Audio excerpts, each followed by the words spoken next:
ایران نے اقوام متحدہ کی سلامتی کونسل کو ایک باضابطہ خط لکھ کر کہا ہے کہ امریکہ نے ایک بار پھر اس کی سرزمین پر بڑے پیمانے پر فوجی حملے کیے ہیں۔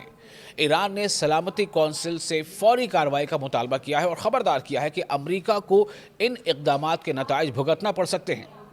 آپ دیکھ رہے ہیں نیوز 18 کا سوشل میڈیا پلیٹ فارم، میں ہوں وصال اعظم۔ دوستو، ایران کے اقوام متحدہ میں سفیر امیر سعید ایروانی نے یہ خط سلامتی کونسل یعنی یونائٹڈ نیشنز اور اقوام متحدہ کے سیکرٹری جنرل کو بھیجا ہے۔ خط میں کہا گیا ہے کہ امریکہ کے حالیہ حملے اقوام متحدہ کے چارٹر، بین الاقوامی قانون اور ایران کی خود مختاری یعنی سوورینٹی کی کھلی خلاف ورزی ہیں۔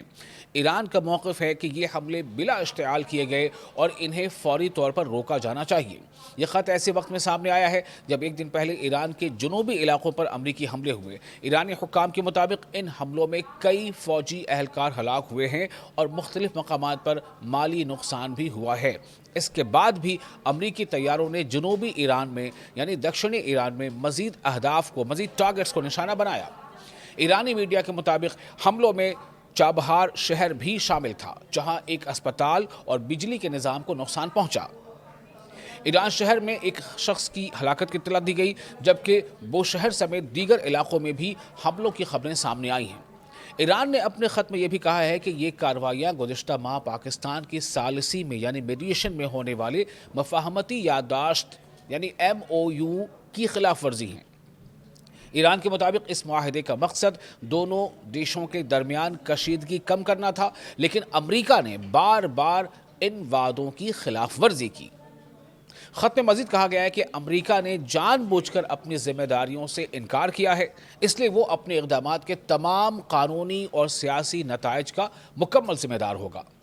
ایران نے ان حملوں کی سخت ترین الفاظ میں مذمت کرتے ہوئے کہا ہے کہ امریکہ بین الاقوامی قوانین کی مسلسل خلاف ورزیاں کر رہا ہے۔ ایران نے سلامتی کونسل اور اقوام متحدہ کے سیکرٹری جنرل سے مطالبہ کیا ہے کہ وہ اپنی ذمہ داریاں پوری کریں، فوری اور مؤثر اقدامات کریں، حملے رکوا کر امریکہ کو جواب دہ بنائیں۔ خط میں یہ شکایت بھی کی گئی ہے کہ سلامتی کونسل کی خاموشی یا مؤثر کارروائی نہ ہونے کی وجہ سے امریکہ کو مزید ایسے اقدامات کرنے کا حوصلہ ملا ہے، جس سے نہ صرف سلامتی کونسل کی ساکھ متاثر ہو رہی ہے بلکہ عالمی امن اور سلامتی بھی خطرے میں پڑ رہی ہے۔ آخر میں ایران نے ایک بار پھر کہا ہے کہ امریکہ اپنے تمام حالیہ اقدامات اور ان کے نتائج کی مکمل ذمہ داری قبول کرے، جبکہ اقوام متحدہ یعنی یونائٹڈ نیشنز اس معاملے میں فوری کردار ادا کرے تاکہ خطے میں مزید کشیدگی کو روکا جا سکے۔